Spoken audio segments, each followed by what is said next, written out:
Estas son las imágenes, esto es de último momento. El ejército ruso intensificó todos los ataques contra las ciudades de Ucrania.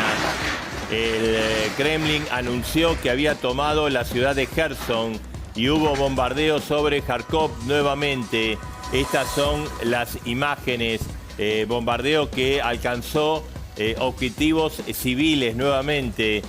Una situación que pone dramatismo a la guerra. En el séptimo día de la invasión, lanzada desde Moscú, las tropas rusas aerotransportadas aterrizaron en Kharkov y atacaron el hospital y el departamento de policía. Al menos 21 personas murieron, 112 resultaron heridas en este bombardeo indiscriminado a Kharkov, la segunda ciudad más poblada de Ucrania. Por su parte, el presidente Biden anunció que cierra el espacio aéreo de Estados Unidos a los aviones rusos. Continúan las sanciones.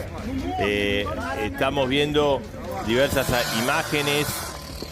Por ejemplo, el ataque a la sede de policial. Según indicaron Fuerzas Armadas ucranianas, fueron atacados por misiles el edificio de seguridad de Ucrania, la empresa unitaria estatal de la Policía Nacional de la región de Kharkov y el edificio de la universidad. El ataque resultaron heridas al menos 3 personas. Y además, increíble, un misil impactó sobre la casa de maternidad en Zitomir. Un ataque aéreo en esta ciudad provocó conmoción. Está ubicada a 120 kilómetros de Kiev. Es uno de los misiles impactó sobre la casa de maternidad, sobre la maternidad de la ciudad. Un tuit del Ministerio de Relaciones Exteriores ucraniano muestra imágenes contundentes, que son estas que estamos viendo, que reflejan la magnitud del ataque. No tienen freno las fuerzas de Putin, atacan en forma indiscriminada. Bomberos y civiles trabajan sobre los escombros con las llamas a escasos metros, precisamente en una maternidad. Es la guerra y en la guerra no hay piedad, sobre todo por parte del ejército ruso. Y a última hora, te lo anticipábamos temprano en Arriba Argentinos, ¿no? Se conoció, se confirmó que hubo un intento de matar al presidente de Ucrania. Así lo confirmó precisamente el gobierno de Ucrania. Se trata de un grupo de élite de combatientes chechenos que estaban complotando para asesinar al presidente Zelensky. Y fueron, según el gobierno de Ucrania, el Departamento de Seguridad, aniquilados a tiempo. También el diario británico Daily Mail fue el encargado de difundir la noticia. Dijo que el secretario del Consejo Nacional de Seguridad y Defensa de Ucrania, Danilov, confirmó el hecho. Durante un discurso televisivo, el funcionario informó que la unidad que vino para asesinar al presidente fue eliminada. Las fuentes oficiales no precisaron cuántas personas eran. La situación es dramática. Obviamente, el principal drama es por parte de la gente. Hay también de último momento una noticia vinculada a que Moscú dijo que estaba dispuesta a volver a sentarse a negociar, digamos, continuar las negociaciones que habían comenzado a comienzo de semana. Nos vamos a ir con Carolina Moroso, está ahí en el lugar del drama, en el lugar de la guerra. Carolina, bueno, se abre esta expectativa para las próximas horas.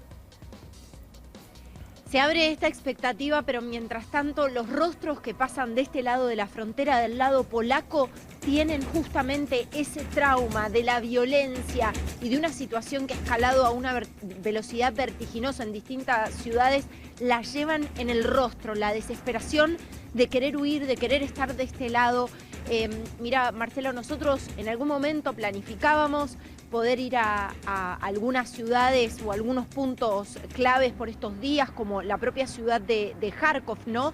Pero francamente el asedio es tal, el ataque es tal y la brutalidad y además el peligro, porque como bien vos decías, estamos hablando de que hay como blanco de los ataques objetivos civiles que hoy es imposible pensar en desplazarte dentro de Ucrania con una previsión más o menos lógica, ¿no? Porque no sabes si cuando llegás al acceso a una ciudad no estarán totalmente bloqueados o con trincheras o con despliegues, por supuesto, de convoys. Francamente, la situación es muy, pero muy dramática. Nosotros estuvimos días atrás en la ciudad de Lviv, y la ciudad de Lviv, bueno, es una ciudad occidental también muy, muy importante de Ucrania, considerada una capital cultural. Y lo que veíamos en la gente, en la estación central, es la desesperación por huir. No se sienten a salvo, la inmensa mayoría de ellos así lo expresa. No se sienten a salvo dentro del territorio ucraniano, claro. Quieren salir, se desplazan hacia el occidente y luego quieren salir del territorio de Ucrania. Caro, bueno, la propia Rusia, propio Moscú, invitó, digamos, o exhortó a los civiles que están en Kiev a salir de Kiev porque se apresta como un combate final digamos, y las fuerzas rusas no tienen miramiento, están atacando en forma indiscriminada. Absolutamente, esa es la información que tenemos. Mirá, Marce, estas últimas noches, con las personas, las fuentes con las que hemos conversado en la ciudad de Kiev, siempre nos repiten lo mismo, ¿no? Como estamos esperando lo peor. Parece que la noche más oscura está todo el tiempo por venir en los últimos días. Ese clima de inminencia de lo peor realmente es muy, muy terrible, porque sobre todo para la gente que quedó allí, la resistencia ha sido muy, pero muy larga en estos días. Y a esto se suma, como te decía, también otros puntos del país, ¿no? Por supuesto, la tensión o el mundo está mirando la ciudad de Kiev, pero también ha sido brutal lo que ha sucedido en Kharkov. Como vos decías, otra ciudad que por estas horas se entiende ha sido tomada también. Y el drama de lo que sucede en otros puntos. Nosotros estuvimos en Lviv, como te decía, esta ciudad occidental, y en medio de una marea humana que se agolpaba en una estación de tren y de gente que intentaba entrar en el espacio nulo que hay en el andén, porque realmente la cantidad de gente y lo exhaustos que están es realmente muy impresionante. Y en medio de todo eso suenan las sirenas y una avalancha humana, como si pudiera caber más gente dentro de ese espacio, vino hacia la puerta. Nosotros registrábamos eso. Es realmente muy dramático, sí, lo que se vive, ¿no? Y esto por supuesto permea de este lado de la frontera, donde las comunidades y las ciudades enteras han trastocado todo su funcionamiento. La gente reasumió su rol en la comunidad, cambió su trabajo. Quien era una directora de escuela, por ejemplo, te cuento de una nota que casualmente hicimos ayer, se transforma en la directora de un centro de refugiados porque el gimnasio de la escuela se convierte en un centro de refugio. Quien tenía una empresa de transporte logístico o de asistencia al viajero termina armando con sus medios de transporte un corredor humanitario para quienes quedan varados en Polonia y necesitan ser trasladados. Todo es realmente, todo se ve trastocado y todo se ve alterado por esto, que además es una crisis humanitaria. Me gustaría reforzar esa idea, ¿no? La crisis humanitaria que tiene más de 500.000 de desplazados externos de Ucrania, ¿no? Eso te quería preguntar. Aproximadamente 500.000 de personas, el éxodo de Ucrania, compuesto básicamente por abuelas, mujeres, madres, hermanas, mujeres niños, solteras con hijos. Madres solteras con hijos, o sea, los hombres han quedado en Ucrania, lo desgarrador que es eso. ¿A dónde van? Digamos, ¿hay centros de refugiados? ¿Otros se van a otras partes de Europa? ¿Hay algo organizado o está todo un poco improvisado, un poco para ver qué puede hacer cada uno? Mira, yo ayer casualmente recorríamos algunos de estos puntos claves que vos decís de recepción de los refugiados. Mira, al principio, y nosotros lo llegamos a ver en el registro porque hicimos el camino de ida y de vuelta, al principio la gente tenía mucha voluntad y sola salía o se organizaba con algún vecino o un grupo de estudiantes y salían a ayudar. Con el correr de los días, en muy pocos días, empezamos a ver algo un poco más organizado y articulado también con organismos del Estado. Lo que sucede aquí es lo siguiente: van al paso de Médica, que queda muy cerca de donde estamos ahora.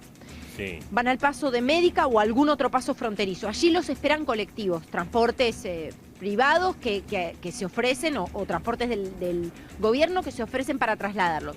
Los llevan a algún centro de asilo temporario, digamos, alguno de estos centros de refugiados, que algunos, como te decía, son lugares improvisados, o sea, una escuela que se transforma en un centro de refugio, y allí se encuentran con un mar de gente que tiene carteles donde ofrecen trasladar a alguien desde a Praga hasta incluso quedarse en sus propias casas.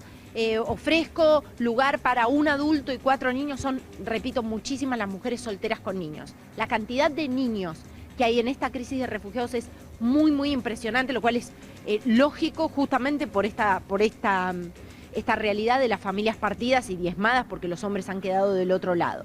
Las mujeres, por supuesto, vienen en estado de shock. Imagínate la situación que tienen que asumir y el peregrinar que les toca asumir. Cuando nosotros volvíamos de Ucrania, conversaba con una mujer que caminó cerca de 35 kilómetros en un intento fallido por cruzar y estaba intentando por segunda vez en el día en que nosotros cruzamos. Claro, realmente sí. Es lo que contabas vos, ¿no? extenuante el camino.